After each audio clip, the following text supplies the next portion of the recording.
আসসালামু আলাইকুম। ঢাকার ৩১ হাসপাতালের তথ্য, আহত ৬,৭০৩ জন। দর্শক, এই পরিস্থিতিকে করোনাকালে যেই ঢাকার হাসপাতালগুলোর যে চিত্র, তার সাথে অনেকটাই মিলে যায়।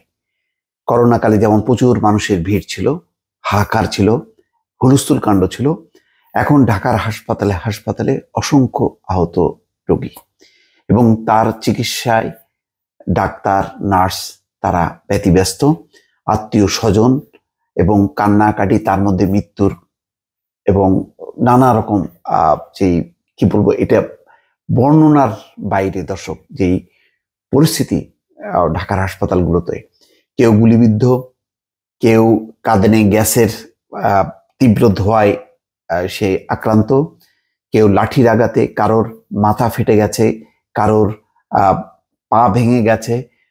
ভয়াবহ, মানে কত ধরনের যেই শারীরিক যেই কি বলে ক্ষতবিক্ষত দেহ নিয়ে মানুষ এসছে, তার কোনো ইয়াত্তা নেই। তো তেমনি একটি তথ্য বিভিন্ন গণমাধ্যম প্রকাশ করছে। প্রথম আলোতে একটি পরিসংখ্যান দিয়েছে, সেটি আপনাদেরকে জানালাম। এখানে বলা হচ্ছে, সরকারি চাকরিতে কোটা সংস্কার আন্দোলনকে ঘিরে রাজধানীতে সংঘর্ষ ও সংঘাতে আহত ৬,৭০৩ জনের কথা জানা গেছে। তারা ৩১টি সরকারি ও বেসরকারি হাসপাতালে চিকিৎসা নিয়েছেন। এসব রোগী ১৬ থেকে ২২ জুলাইয়ের মধ্যে হাসপাতালে এসেছেন। ইট পাটকেল, লাঠি বা রডের আঘাতে আহত হয়ে কিছু মানুষ হাসপাতালে এসেছিলেন, তবে বেশি মানুষ হাসপাতালে এসেছেন ছররা গুলি, রাবার বুলেট ও বুলেট বিদ্ধ হয়ে। বুঝতে পারছেন দর্শক?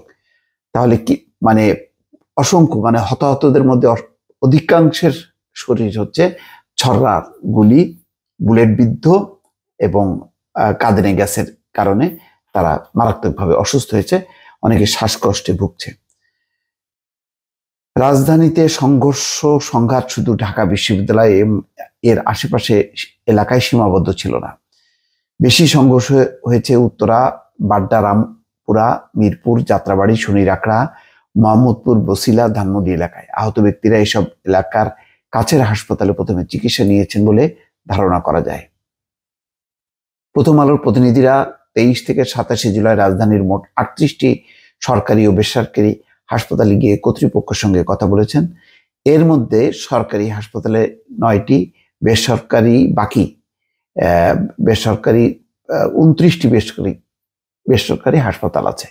তবে ৭টি বেসরকারি হাসপাতাল কোনো তথ্য দেয়নি, যদিও মোট কত মানুষ আহত হয়েছে তার সুনির্দিষ্ট সংখ্যা এখনো জানা যায়নি। এটি আরেকটি অমানবিক অবস্থা।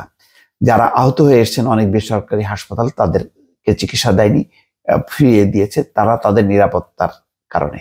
আবার অনেক মানুষ আহত হয়েছে, তারা ভয়ে হাসপাতালে যায়নি, তারা মনে করেছে যদি হাসপাতালে ভর্তি হয় তাহলে আবারও তারা পুলিশের বা ক্ষমতাসীন দলের কোনো না কোনো পক্ষের দ্বারা আক্রান্ত হতে পারে। এসব কারণে অনেকে হাসপাতালেও চিকিৎসা নেয়নি, বাসায় চিকিৎসা নিয়েছে। রোগীদের একটি অংশ প্রাথমিক চিকিৎসা নিয়ে হাসপাতাল ছেড়ে চলে যায়। একটু গুরুতর রোগী বা ১-২ দিন হাসপাতালে থাকতে হয়েছে। এখনো অনেক রোগী হাসপাতালে আছে। আহতদের কেউ কেউ হাসপাতালেই মারা গেছে। তবে হাসপাতালে চিকিৎসা নেওয়া সব আহত মানুষের তথ্য হাসপাতাল কর্তৃপক্ষের পক্ষে ঠিকমতো সংগ্রহ করা সম্ভব হয়নি। কিছু ক্ষেত্রে হাসপাতাল চিকিৎসা দিয়ে সঙ্গে সঙ্গে রোগীকে ছেড়ে দিয়েছে। রোগীর নাম, ঠিকানা, বয়স লিখে রাখার সময় ও সুযোগ পর্যন্ত ছিল না। এই হচ্ছে যেমন আধুনিক মেডিকেল কলেজ হাসপাতালের উপপরিচালক উত্তরা মোহাম্মদ হাফিজুল ইসলাম, তিনি বলছেন, হাসপাতালে রোগীর ঢল নেমেছিল, সবার তথ্য রাখা সম্ভব হয়নি। তার মানে বুঝতে পারছেন দর্শক, কি পরিমাণ ঢল নেমেছে, যে ওই তথ্য নিয়ে চিকিৎসা দেওয়ার মতন অবস্থা হয়নি। যাকে যেভাবে পেরেছে চিকিৎসা দেওয়ার তারা চেষ্টা করেছে। পঙ্গু হাসপাতালে বেশি রোগী, সংঘর্ষে আহত সবচেয়ে বেশি মানুষ চিকিৎসা নিয়েছে জাতীয় অর্থোপেডিক হাসপাতাল ও পুনর্বাসন প্রতিষ্ঠান বা পঙ্গু হাসপাতালে। ২৩ জুলাই হাসপাতাল থেকে সংগৃহীত তথ্যে দেখা যায়, এই হাসপাতালে ১৭ থেকে ২২ জুলাই পর্যন্ত ১,২৬৯ জন চিকিৎসা নিয়েছে। এর মধ্যে গুলিবিদ্ধ ছিলেন ২৩১ জন। দর্শক খেয়াল করেন, শুধু একটা হাসপাতালে ২৩১ জন গুলিবিদ্ধ। হাসপাতালে ভর্তি রেখে চিকিৎসা দেওয়া হয়েছে ৫৩৭ জনকে। অর্থাৎ এই হাসপাতালে আসা ৪২% রোগীকে ভর্তি রেখে চিকিৎসার দরকার ছিল। দর্শক, এই হচ্ছে পরিস্থিতি।